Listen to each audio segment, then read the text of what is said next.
myself that the coral reefs are supposed to be really beautiful. Curacao, Lesser Antilles. Yeah. Yeah, one of the guys I worked with, at the old place, he's a professional diver. He even volunteers at the Shed Aquarium to feed the fish in they got that coral reef display. So he goes in there to feed the fish. But he's spent a lot of time in Bonaire. He likes it there. Aruba's not bad, but Bonaire is supposed to be much nicer. I think Bonaire is pretty much all dive shops and docks and boats. I mean, I was looking at I did a Google map of Aruba, and there's all these dive centers all over the place, so it's definitely a diver's home ground. Okay. Well, Mike, since Nick has to go soon, I have started recording. All right. We'll start with you. And this is our Halloween special. And so, and obviously we were playing very fast and loose and not doing a whole lot of formality here. Just tell us one of your favorite stories that's kind of goofy or scary or weird or stupid, and we'll just go from there and let Nick comment as he wishes and go. Yeah, well, part of my research for my podcast, the story popped up about a this is a Skeptic's Guide to Conspiracy, right? Right. Available wherever fine podcasts are sold. Yeah. No ups, no extras. There's a story from the Miami Herald about it's a Miami Herald story, but it's about a guy in Connecticut, Christian Devo. I keep messing up those. Devo. He calls 911 to report a home intruder who said had a gun, the police said. But when the police showed up, he claims that there was no burglar, nobody in the house, and it was probably a ghost he shot at. Because his dog didn't pick up a scent of any would-be intruder, the police said, and the location of the gunshot suggested that Devereaux's story of the home invasion wasn't entirely factual, according to Patch. I guess that's wasn't entirely factual. Yeah. Reports that the bullet made impact with the We're wall. getting used to that these days. Yeah. So apparently, this guy thought he had a burglar, shot at it, and then made the determination it was a ghost. So I thought it was pretty funny. Did 911 send anybody to the scene? The police, and I believe that, the 25-year-old man who describes himself as a paranormal investigator later said it had to be a ghost, police say. He was arrested last week and charged with disorderly conduct, illegal discharge of a firearm, second-degree reckless endangerment, misusing an emergency call, and making false statements to the police. And he's currently free on a $5,000 bond and has a September 11th court date. He's probably just going to get scolded. I wonder if it's entered in the police blotter as a ghost call. I have no idea what they enter in police blotters, but yeah, I mean, but he's a paranormal investigator, so he knows what he's talking about. Yeah, I would think, that's his. Those paranormal investigators. He has the expertise. They know about ghosts. Yeah. Because this isn't the first time Devereaux has reported a supernatural sighting to police. As noted by the Journal Inquirer, police said the man called authorities back in 2011 about a home intruder, but blamed it on a ghost when the search for the assailant turned up empty. So apparently, just to cover his little, I don't know. Why? I don't understand. Yeah, I don't think we can psychoanalyze this guy. No, I mean, apparently he owns a gun. Maybe he's a Florida man. What else do we need to know? Yeah. So, well, actually, Connecticut. This came out of Florida, Miami, Florida newspapers. So, kind of misrepresented that. That's what the story is. But still. Well, I have to point out, I recently went to a really good talk by a paranormal investigator. His name was Kenny Biddle, and I wish if I had been better prepared, I would have tried to get him on tonight. Kenny has debunked a lot of paranormal videos and photos and hauntings of various kinds. A video of his talk should be available soon. I'll try to make sure everybody gets that. But yeah, I mean, there is a lot of paranormal poo-poo out there. Yeah, I mean, I went and looked at. There's two other stories, and I'm not going to delve into it because this was the more recent one. The other one's from a while ago, but there's one where the ghost hunters going in and being or believed to be burglars breaking into the house. So there's that, there was stuff like that, and then there was one where they burned down a landmark in North Carolina somewhere. You kind of wonder about these guys, are they doing this? I mean, I don't know it because I've seen here there was a car, it had one of those slabbed on the side of the car, paranormal investigators, local phone number and so on. And I'm like, there's not a lot. I mean, how do these guys stay in business other than maybe getting a show on History Channel? I think most of them are not getting paid very much, and they're all hoping to get a reality show.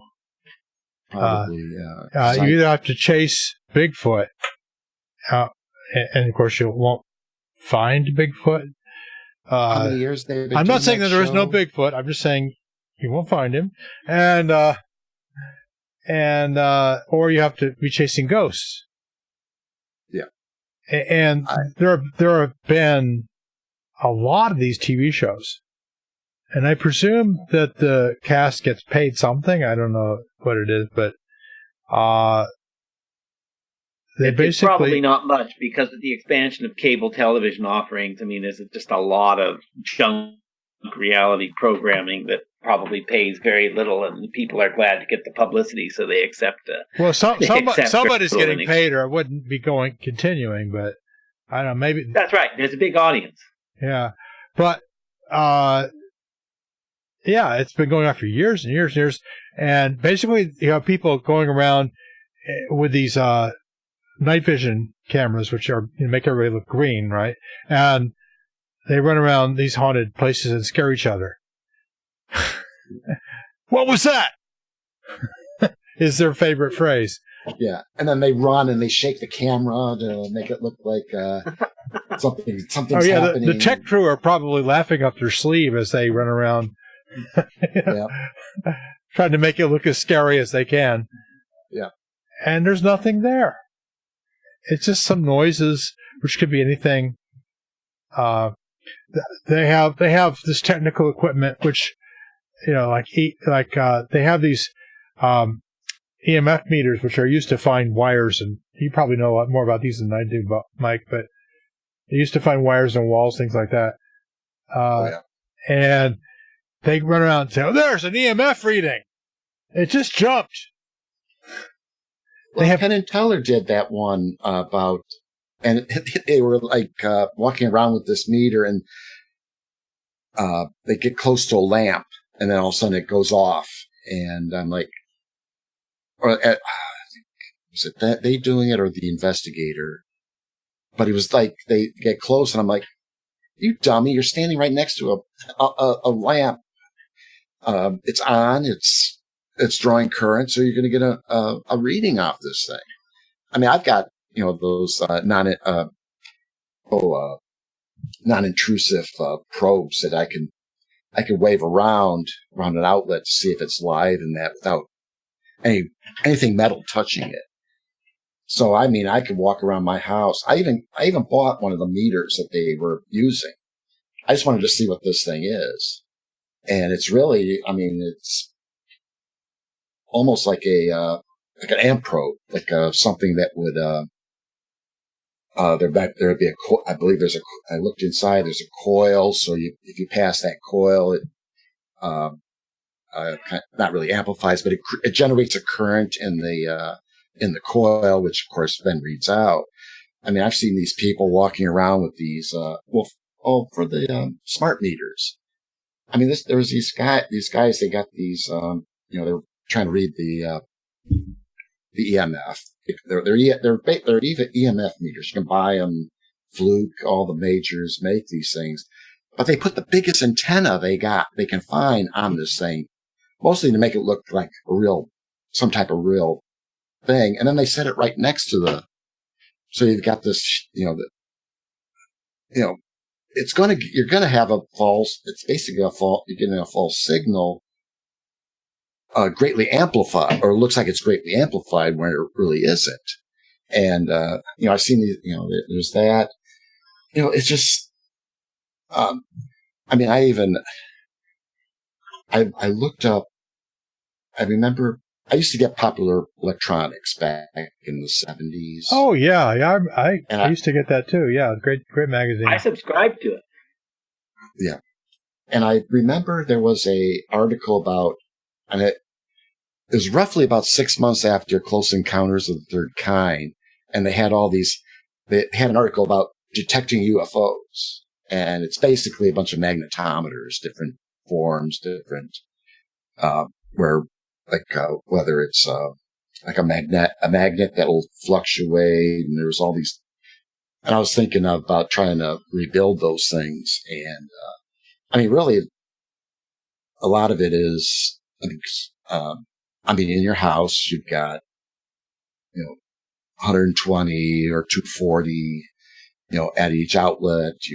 There's lights, you got ballasts that are coils, all this. So if you were going to walk around a house trying to make it look like you're chasing a ghost, you could just show them the meter, or you set it to have it make a sound like a Geiger counter. And it starts tick, tick, tick, tick, tick, tick, tick. Yeah, we're getting a ghost. We're getting a ghost. No, you're just reading a normal everyday current, it's like, so, when I try to watch these shows, it just gets to a point where, all they're doing is they're running around in the dark, scaring each other, playing with electronics that, I mean, when I price them, they've got maybe 5 of equipment, and all they're doing is seeing normal, they're picking up the normal readings that you would get in a enclosed or near electric, power, or. Yeah, well, I mean, there's no control, right? They don't say, what happens if we walk around a house that's not haunted, and with a CMF meter, Yeah. And there are people like Kenny Biddle who will volunteer. They say, yeah, show me, you think this location is haunted? I'll go there. I'll spend the night. Doesn't scare me. And you tell me what I should be looking for. And they won't find anything. There's nothing there. Yeah. There's noises.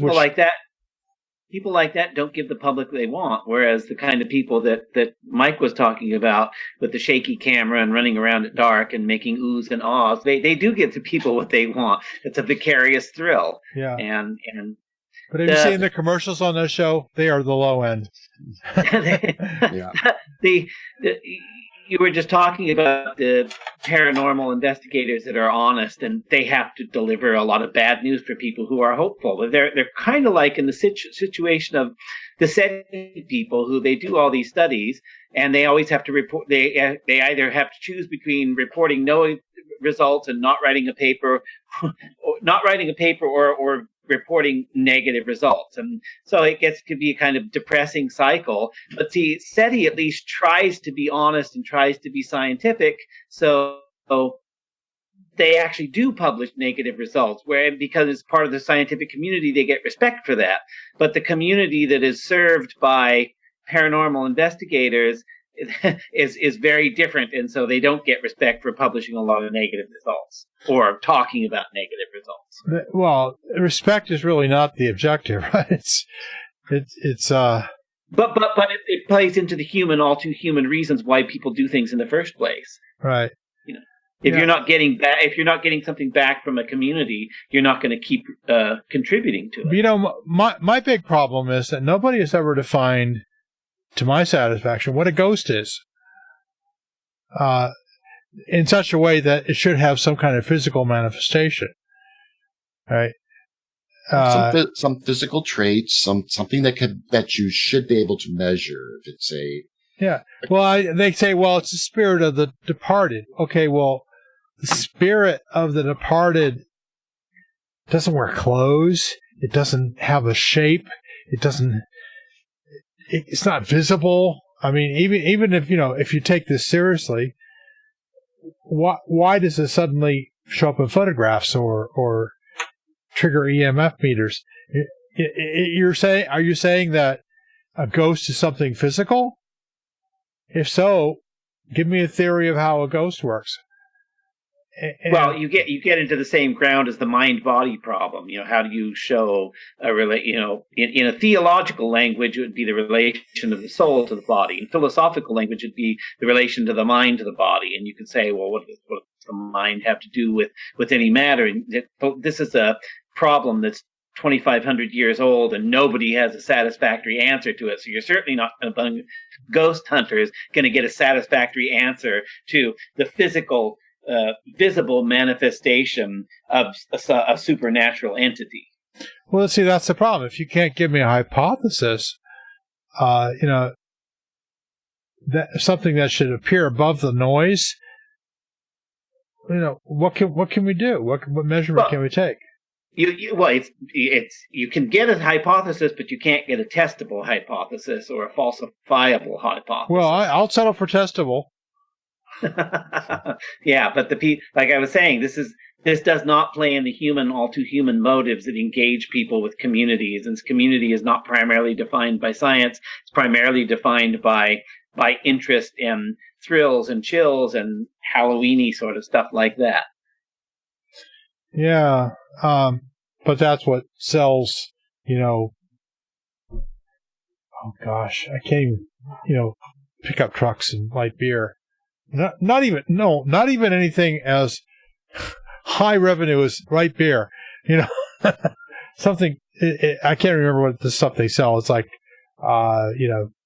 tape, strong tape or glue or a place to hide your shotgun next to the bed. The commercials that appear on these ghost shows are so pathetic, so bad. You go under, okay, the revenues are not that high, are they? Why are you doing this? I think a lot of it is just done for people want the exposure and they want the feedback. Last month I was on Midnight in the Desert. I had a 2-hour-long radio interview, and the guy before me was a guy who claimed to be a time traveler. So, there's so many people out there that they can fill all these hours of TV time and all these hours of radio time with people like me who are willing to give our time for free just to get the word out there and hopefully get some kind of response. Can you prove he's on a time traveler? I didn't think so. Okay. I didn't attempt to. I made no attempt to gainsay. Good for you. Okay. Any other good stories, Mike? Well, I was just going to leave it at that. I mean, the other two stories. I mean, one about they burned down a mansion in North Carolina. I didn't really read into it much. I was trying to find if there was a trend of these. 'Cause this was a story from Smithsonian, November 25th, 2013. The old Araby Louisiana historic LeBeau plantation was burnt down by men looking for ghosts, according to local news reports. Again, let's see. 7 men entered the house, had been looking for ghosts, trying to summon spirits, beating on the floors. Colonel John Doran told the Times-Picayune. Doran said the men appeared to have become frustrated when no ghosts materialized. Police believe that in a haze of alcohol and marijuana, one of them decided to burn the place to the ground. Okay. Yeah. Okay. Been there. Have not done that. At least we got a motivation for burning a for searching for ghosts and burning a place down. No, alcohol and marijuana. Well, that's a fine mix. That's a hell of a hangover the next morning. Especially in a jail cell, in a drunk tank. Oh yeah. But no, you got to go sit in the shower and just let the water pour over you for like 3 hours. Right. Oh my God. But I went searching for some stories. That was the three. One, they burglarized the house and they claimed they were looking for ghosts. So, well, of course they were. Yeah. Why else would you burglarize a house? Yeah. So, it's just the strangeness. I mean, even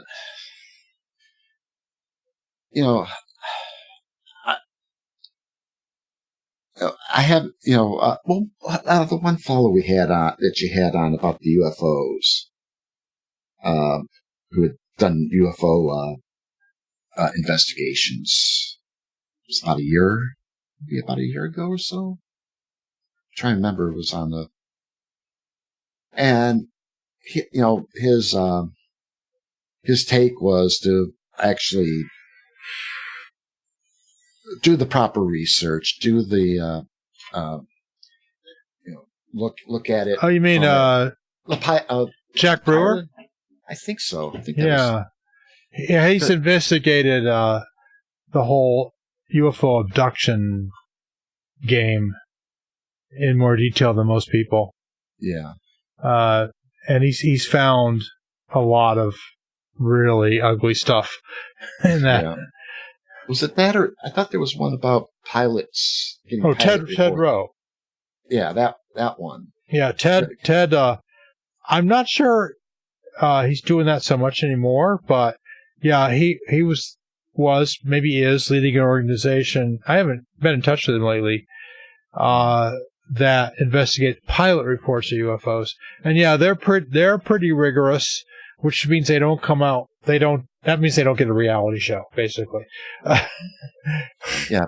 But, when he was explaining what he did, and I think I asked him questions about how he does that. And, I mean, it sounds like that is like one of the better investigators into these phenomena, this strange phenomenon, because because it's like, I mean, when we talk about SETI, I mean, these are people who are trying to really seriously, I'm a big fan of SETI because they're going to be I think the ones that'll be credible enough because they do look at what they're trying to hear. They're guessing at what they're going to hear or trying to, but they're doing it in a rational way. Yeah. And so if they detect a signal or they see something, they're probably a lot more credible than some guy who has a radio program in somewhere USA who is visited by aliens or whatever. Yeah, well, SETI see something, and they see things all the time. By the way, they see little weird glitches on their spectrum analyzer all the time. The first thing they try to do is disprove that it's a signal. That it's an ET signal, right? Right. And they have a series of rigorous gates that they put it through. And they will go out of their way to disprove it, and they will ask other people to disprove it as well. So because you have to be concerned about your own bias. And they will go to other astronomers and say, are you seeing this? Do you think it's what we think it is? And that is why, of all those many thousands and thousands of weird things they've seen on their radio telescopes, they haven't declared any of them to be an ET signal, because they put them through these rigorous tests, and they either don't repeat or they don't pass all the various filters they have set up. So they work hard to disprove their own hypothesis, which is exactly how a good scientist should proceed. Exactly the opposite of how these ghost hunters go. Right? Exactly. They are doing everything they can to prove what they think is the ghost, and ignoring any disproof. Yeah. I mean, they're working the standard, working backwards. Ghosts exist, so here's how we'll prove it. You know, not going from, you know, what is a ghost supposed to be? I mean, going back to the question, what is the, you know, what constitutes a ghost? What exactly you're trying to prove exists? Yeah, they can't tell me. Yeah, they don't know. Yeah. They just think it's like if you go into this house, there's some physical manifestation of somebody who used to live there or who died there or whatever, and it'll look like them, or it will make sounds like them, or it will be it's all very horror movie sort of stuff. Scary. It's supposed to be scary and spooky, but every time someone has gone in there with an objective point of view, they always find, okay, floorboards are creaking, the wind is blowing, there's nothing there. Now, what Kenny Biddle has done was interesting. He went to a house that was supposedly haunted, and he took a box or something that he was going to hide, right? And he said, I'm going to hide this in the house. Now, if you people who are hearing the spirits, they're using something called EVP, which is electronic voice phenomena. I don't know if you heard of electronic voice phenomena, but essentially they run a tape recorder with a microphone, and they get a lot of noise, right? And then by filtering it in certain ways, you can hear kind of sort of hear a voice talking to you. Right. And it's sort of audio pareidolia. I mean, our brains are not the best objective measurement of what we're hearing, right? But so these EVP people would go in there and they would record this stuff, and he said, and Kenny said, okay, I'm going to hide something in the house, and everywhere I go in the house, I'm going to announce where I am and where I'm hiding it. You guys are in the house. You guys are not going to be in the house at the time. So the spirits, if there's spirits in there, they'll know where I'm putting it, and I'm going to hide it in the house. Now I want you, the ghost hunter, to go in there and ask the ghost where it is, and they will tell you because they know, because I told them. And of course, negative result. That was an interesting experiment that he did. I mean, there was some chance that by random chance they would figure out where it was, but it was a pretty low chance. So, I'll have that video, by the way, available, and I'll post it when I get it. JD Mack is the video guy. I'm pretty sure he has that Kenny Biddle's presentation. Anyway, I want to talk a little bit about, before we go for that, Mike, let me ask you if there are any conspiracies that you know of that you think are real. And I think is real? Yeah. I know you debunked a lot of conspiracies. Are there any conspiracies that you're not too, I'll put it this way, any conspiracies you're not too sure about? Well, what I'm really I think I've early on in the show, I think I've mentioned that the ET UFOs are it would be nice if they were really aliens. And, I mean, I wish there was, we were really getting, unfortunately, the evidence isn't really there, at least what we've got right now. I think, but I really would like to think that aliens are, checking our planet out. I mean, I don't think they're buzzing, rednecks in, Arkansas or anything like that, on a daily basis and mutilating cows and doing all the stuff Hollywood says that they do, or the X-Files say they do, but certainly they skirt by their probes,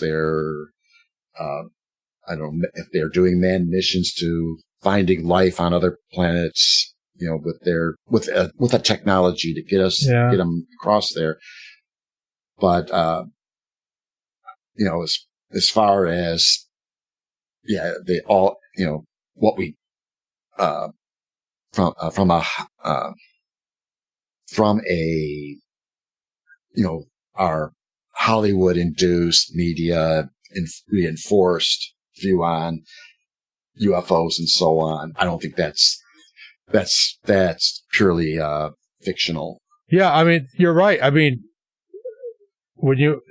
most people, and trust me, I've run into a lot of these people, their idea of an alien from another planet is completely Hollywood.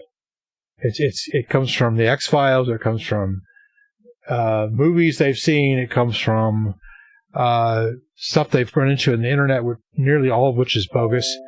And so and my own view of aliens is, if they exist, and I don't know that they do, but if they exist, they're a lot more alien than we imagine. They are so weird, so strange, so unlike us, that we wouldn't have an idea why they were doing what they were doing, or what they were doing, or even how they were doing it. None of that would make any sense to us, whatever. And so how do you distinguish that from just the noise of people misperceiving things? It's a difficult problem. I don't know if there's an answer to it. Let me give you what I think is a real conspiracy. Not a massive conspiracy, just a small one. Which, I think you'd agree that small conspiracies that don't involve thousands of people could be real, right? Whether it's the police covering up misbehavior by one of their own, or Elon Musk is getting. I just did the report on that. That there's he had his problems with the Securities Exchange. He's still having problems with the Securities Exchange Commission. Yeah. Yeah. Oh, he settled with them on some of this stuff. Yeah. But there was the Boeing, because I saw this report about Boeing going into like the major aerospace cities and promoting their commercial space program. I think that was that was real. Yeah. Well, I mean, let's put that, some legitimate space reporters found a lot of circumstantial evidence that Boeing was planting stories that were negative on SpaceX. To no avail. It didn't really have any effect, but the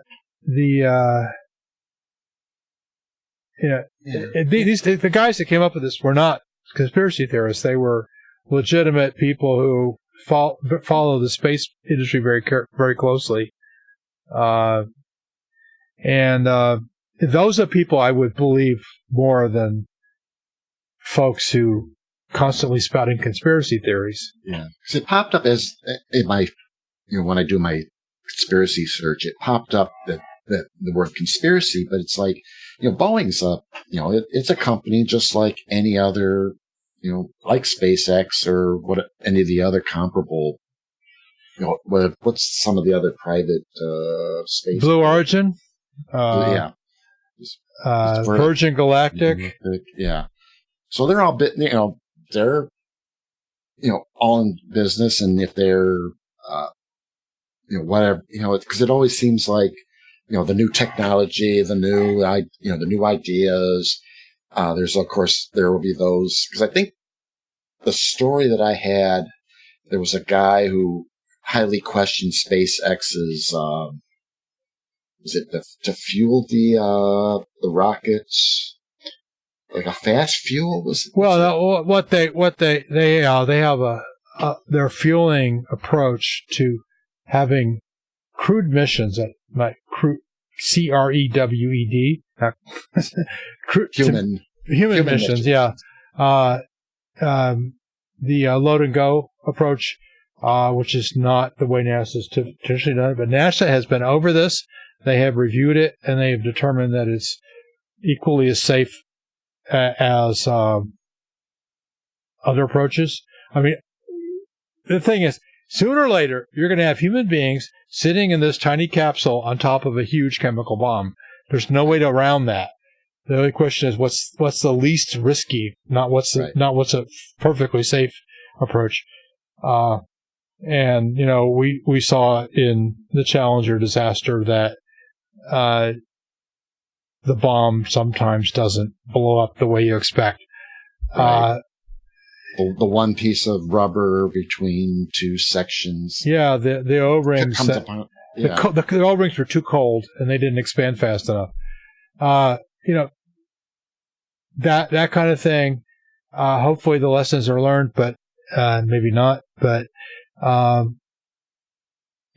ultimately, rocketry is not perfectly safe. It's getting safer.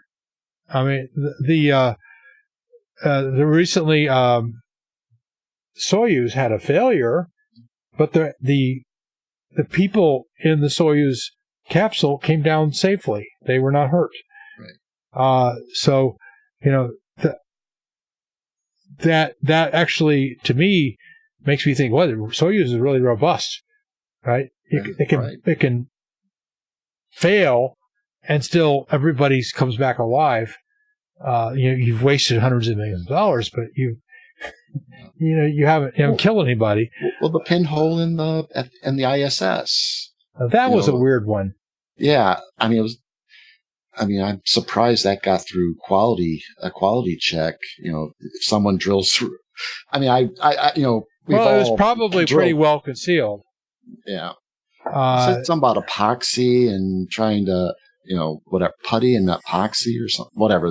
I think I saw one story. Well, it strikes me that that's just evidence of poor incentives, that people are afraid to say they made a mistake. In a good system, good quality system, if somebody makes a mistake, like drops a tool or drills a hole where they shouldn't, they should not be fearful of going to the QA guy and saying, I think we didn't do this right. We need to fix it. But I can easily imagine organizations where that would be terrifying. And so somebody decided, okay, I need to sleep tonight, so I'm going to fix this in a half-assed way, and hopefully it'll hold together on orbit. Yeah. There was that. I saw that documentary about the missile that blew up in Arkansas, the nuclear. I don't want to say blew up in Arkansas. That I don't know. There was was it a Titan? No. There was one of the nuclear silos in Arkansas. There was I forget what it was. An older system. It was actually, I think it was like months away from being decommissioned. They would take the fuel out of the rocket or whatever.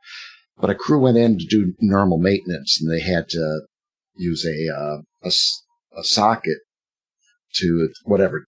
I think they had to open or close a valve or whatever. And the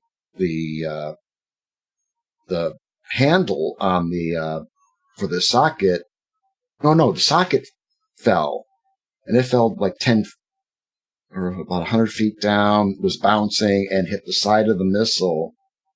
That the fuel just started just started spewing out of the rocket. Not the oxidizer, it was the fuel part. And I don't want to, and these guys freaked, and it's like, oh, we screwed up.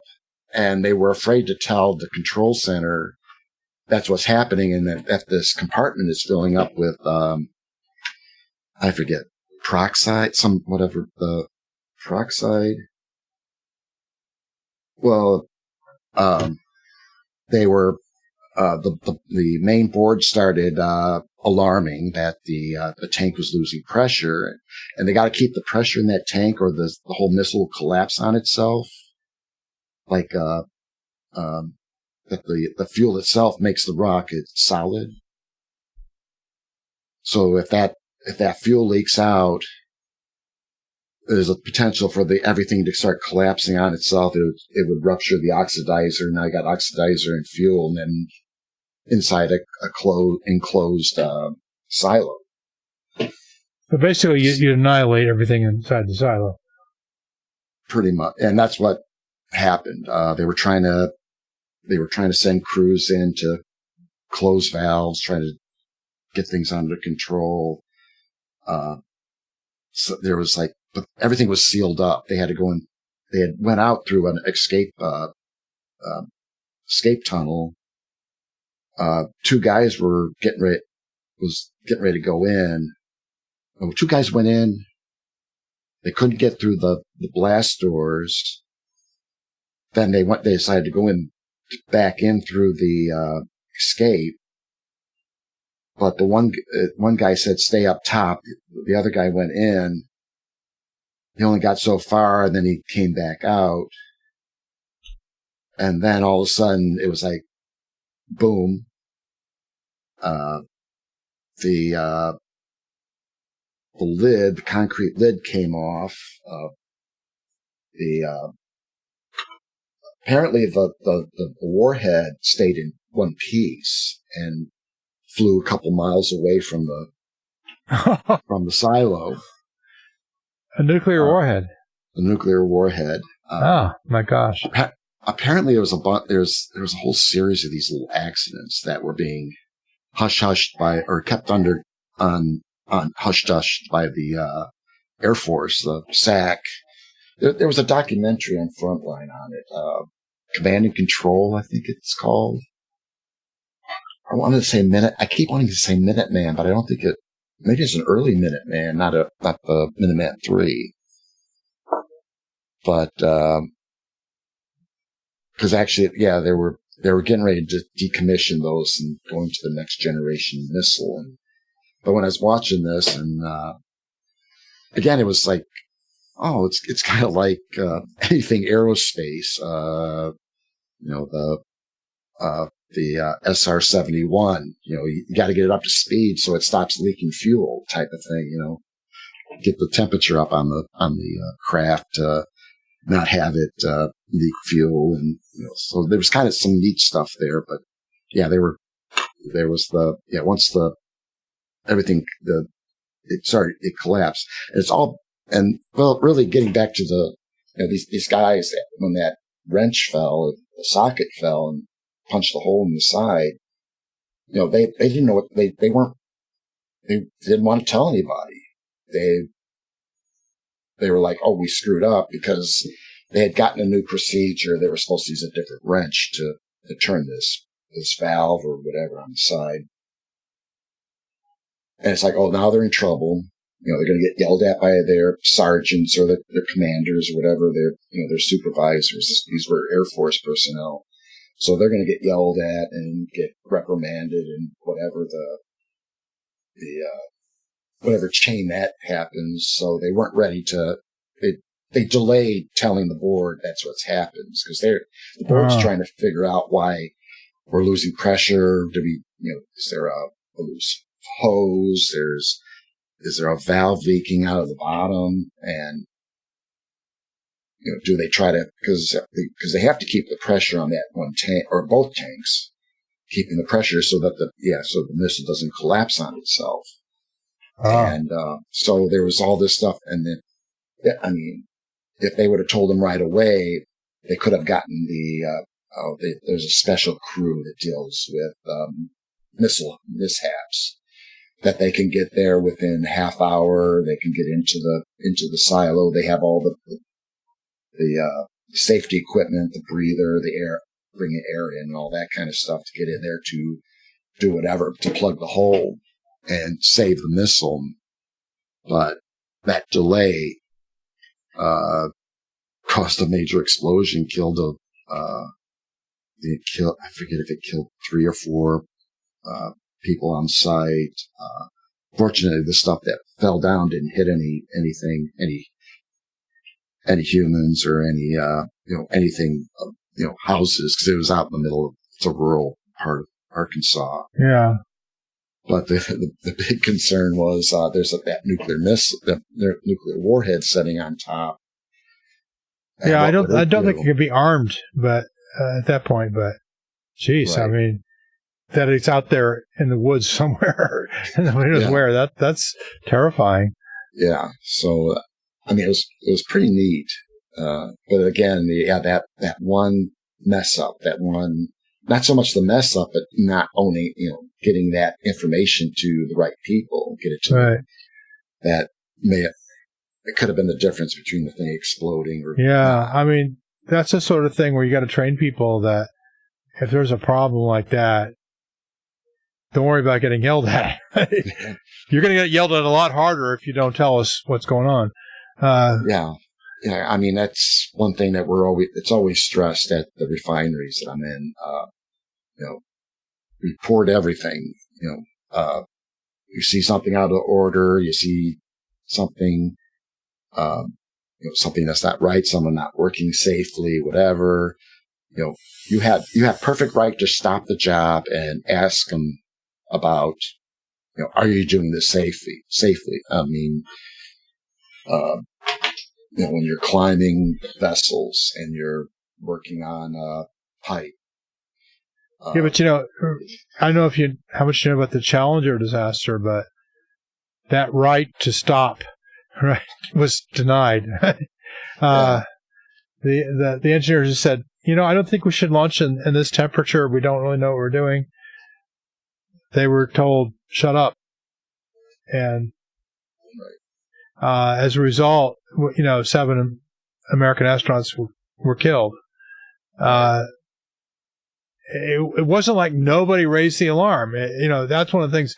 Some people did raise the alarm, and that guy who at Morton Thiokol who failed to heed the alarm was fired, but that doesn't bring 7 people back from the dead. Right. Because it's like, when I first learned about how hydrotreaters operate and the temperatures and pressure they bring, and it's typical in a refinery, they're putting gasoline or diesel fuel into these hydrotreaters, and they're getting up to like 1,600 degrees Fahrenheit. They'll heat that up to when they introduce it to a catalyst, it separates out the sulfur. That's what's going on, or one of the ways. But if that diesel ever found oxygen, you got a problem. You got a really big problem. Gasoline, if you're heating it up to that level, any oxygen is going to auto ignite. It's just going to go right to fire. So being aware of that when you're doing your designs and so on, there's a thing called a hot tap for listeners. It's where you can tap a tap a pipe into another pipe. I mean, if you ever put in like a filter, like a water filter in your house or on your sink, you know, you got this little valve that you twist down and it punches into the pipe or tubing that you have for your cold water, and then it diverts out. That's a hot tap. But you can do this on natural, you know, on flammable lines. You have to be, but you got to be real careful about if that line has any oxygen in it. If you're, you know, like I said, if you've got a line full of gasoline, you can cut into it and, you know, even weld a piece of metal to that pipe. Nothing's going to happen unless you get some oxygen in there. So when they do hot taps, you ever heard of those hot taps in a refinery? That is a very big deal.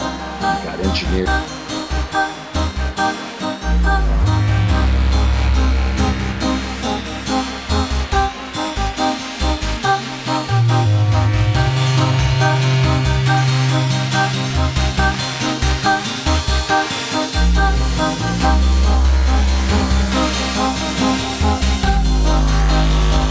This has been the Unseen Podcast, the unscripted, uncut, and open participation podcast from Dream of the Open channel.